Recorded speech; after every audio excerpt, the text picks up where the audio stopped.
আজ ই ওয়াজ শোনার বাদে ই এলাকার মা বই নকলে আমার লাগে আলাদা দোয়া করবা। আমরা কোনো সময় আমরার ছেলেরে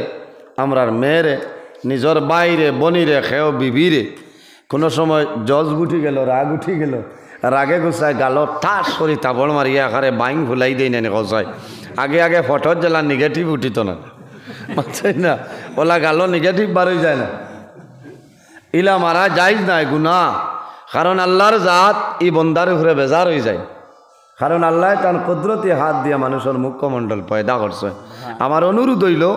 আমরা যদিও শাসন করা লাগে আমার বাইরে বনিরে ছেলেরে মেয়েরে বিবিরে তাহলে দয়া করিয়া আমরা মুখও মাতিতে মারতাম না ইরাই দ্রৈবনি সাবক বড় আস্তে হইলা জিয়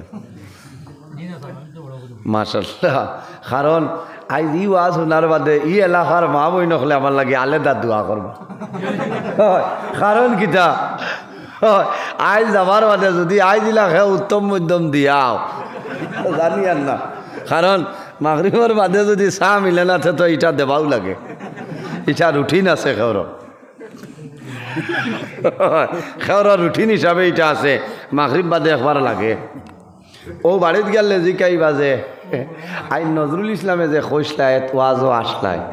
বলে দূর ইথা তো মূল্যায়নতে ওলা হয় কারণ যদি কোন জিও বলে তো হিরাই দাসনি মাদানে কিতা খসলায় বুঝেছেন এর কারণে হুসর বা মুসলমান আল্লাহ আমরা এত সম্মানী জাত আল্লাহ বানাইছেন।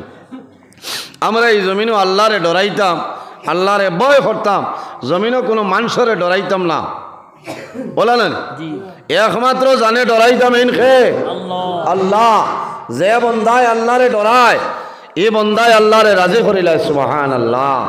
ওই সময় বন্দায় আল্লাহরে ডরায় যখন বন্দার শেষ সময় আই যায় মানুষ বিপদ পড়িয়া মুসিবত পড়িয়া সমস্যা পড়িয়া বেমার পড়িয়া